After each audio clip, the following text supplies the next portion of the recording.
تعالی دغه مور پلار له څومره اوچت مقام ورکوي چې کله د دې بچي په مرګ باندې صبر وکړي. نو دا کس هم په ابو هریره پسې راغی او ورته ویې زوی مې مړلی او ډېر غمجنه یم پسې. هل سمعت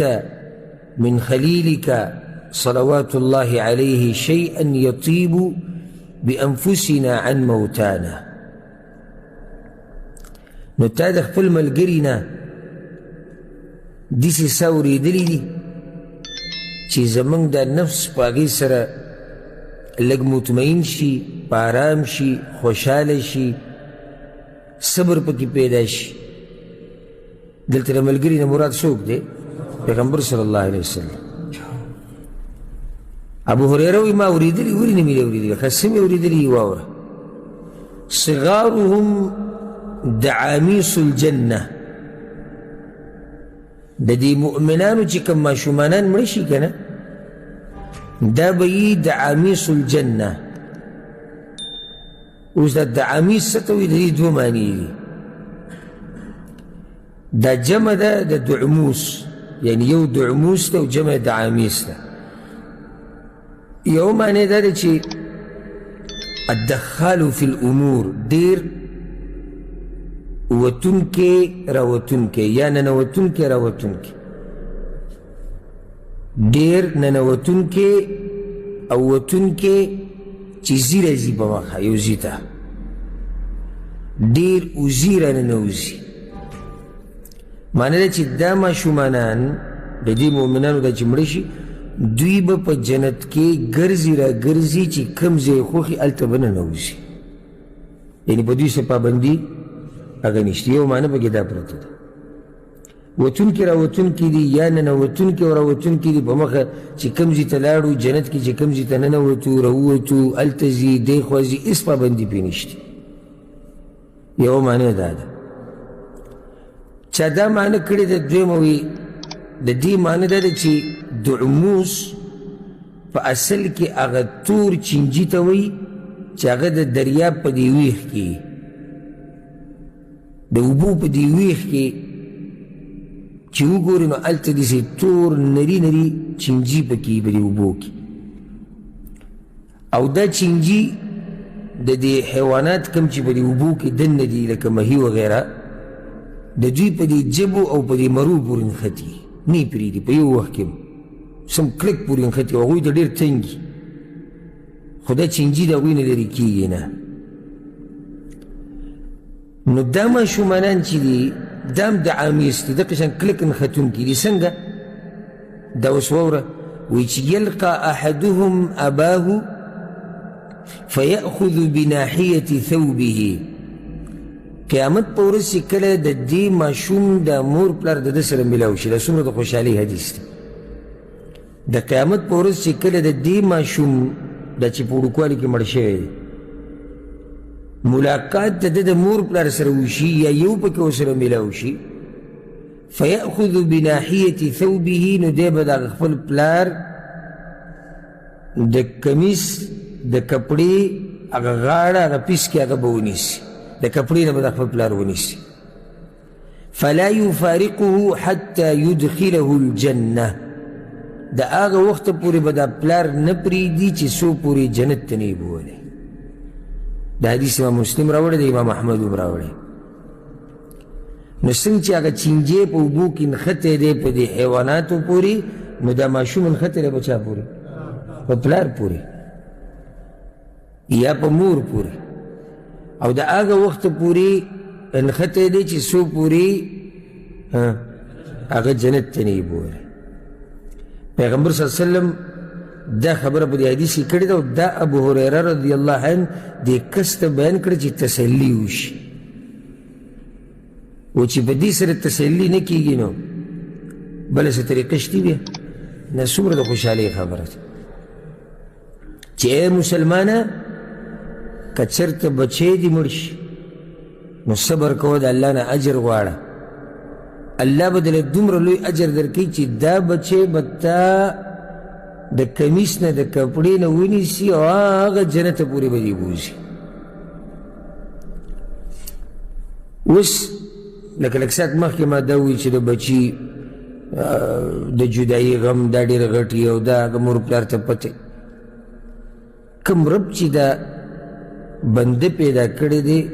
او بې دله دا بچی ورکړی دی او د ده نه دا بچی واغستو هغه رب ته به دا پته نه وي چې دې بنده ته څومره غم ورسېد هغه ته دومره پته وي دومره موږ ته پته نشته نو بیا خو هغه کریم مهربانه رب دی چې دومره لوی غم یې په دې خپل بنده راوستو نو بیا وله په بدل کې اجر هم ډېر ورکوي هنا بعد حديث وعن معاذ بن جبل رضي الله عنه معاذ بن جبل وی پیغمبر صلی الله علیه وسلم دا خبره کړې ده ما من مسلمین یتوفى لهما ثلاثه د دوه مسلمانانو چې درې بچي مړه شي د دوه مسلمانانو څوک مور او پلار د مور پلار چې درې بچي مړه شي دې ته اوس غوږ کښېږدئ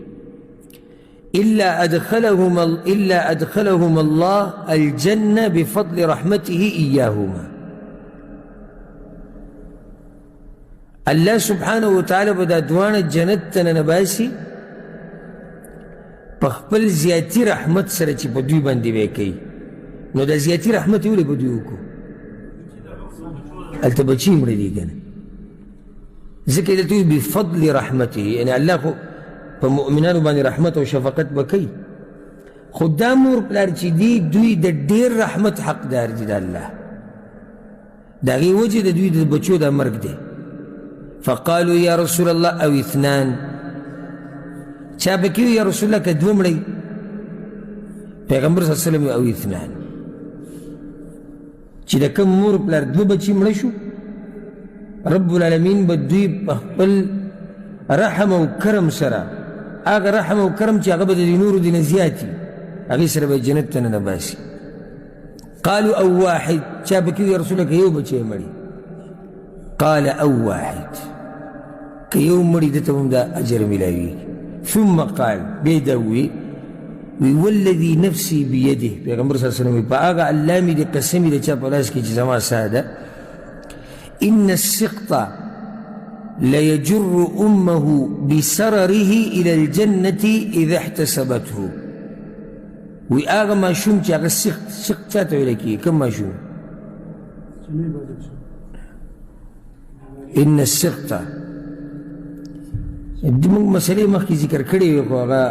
افسوس دا دی چې هغه تاسو نه یادوئ نه یې لیکئ چې نیټې نه مخکې پیدا شي بارک الله فیک السقط هغه ماشوم دی چې نیټې نه مخکې پیدا شي که دی مړي او که دی ژوندی او بیا مړ شي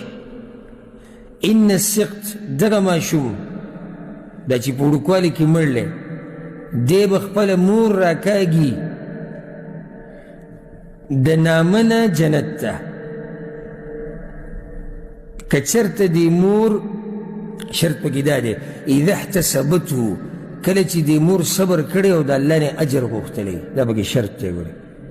یعنې دا فضیلت چې څومره هم چاته میلاویږي هغه څوک دي چې چا چې صبر کړی او د الله نه اجر غوښتلی دا ماشوم به د خپله مور چېرته بوځي جنت ته وایي د نامه نه به یې راکاږي بسرره نوم د دې ماشوم السرر یو په عربۍ کې دی السره او دویم دی السرر السره دې نامه ته وایي خو واضحه دی دې خېټه کې دننه چې دا ډوغلی دې نوم ته دې ته په عربۍ کې څه وایي السره او السرر هغه پړي او کلمې ته وایي چې هغه د دې ماشوم د دقه نامه نه د دې مور سره یو ځای شوي او بیا چې کله دا ماشوم پیدا شي نو هغه ترې وروسته کټ کړی شي دغې ته په عربۍ کې السرر ویلی کېږي نو دا ماشوم به هم د دقې نامه نه دا خپله مور راکاږي او چېرته به بوځي جنت ته به بوځي دا حدیث امام احمد راوړی دی امام ابن ماجه هم راوړی دی د هغې نه بعد حدیث دی وعن عبدالله بن مسعود رضی الله عنه عبدالله بن مسعود وی پیغمبر صلی الله علیه وسلم دا خبره کړې وه من قدم ثلاثة من الولد لم يبلغ الحنث د چا چې درې بچي مړه شي او دا بچي بلوغ ته نه رسېدلي كانوا له حصنا حصينا من النار نو دا درېونه بچي به د ده دپاره یو مضبوطه قلا جوړه شي چې په هغې کې به دی بچ شي د څه نه د اور د جهنم نه د چا چې درې بچي مړه شو د بلوغ نه مخکې نو دا بچي به د ده دپاره څه شي قلا به شي مضبوطه حصنا حصینا من النار مضبوطه قلا چې دی به پکې بچ شي د الله په فضل سره د جهنم د اور نه فقال ابو ذر غفاري ده وی قدمت اثنين ما خو یې دوه مخکې لېږلي دي څه مطلب دی ما دوه لېږلي دي یعنې دوه مې مړه دي قال واثنين پیغمبر صلی الله علیه وسلم یو دوه ولتم دغه اجر ملاوي قال ابي بن كعب ابو المنذر سيد القراء ابي بن كعب دا خبره وکړه ابو المنذر کنیت ته او د قاریانو سید او سردار دی مشهور صحابي دی هغه دا وی قدمت واحده ما خو یو لېږلی دی مخکې نو هغه ورته وی واحده او یو ولتم دغه اجر ملاویږي دا حدیث امام ترمذي راوړی امام ابن ماجه راوړی اگر که سند کې کلام شتي خو په دې معنی سره ډېر حدیثونه موږ بیان کړو چې دا اجر الله ورکوي د هغې نه بعد حدیث دی وعن قره المزني رضي الله عنه قرة المزني وأن رجلا كان يأتي النبي صلى الله عليه وسلم ومعه ابن له يو سړی به د پیغمبر صلی الله علیه وسلم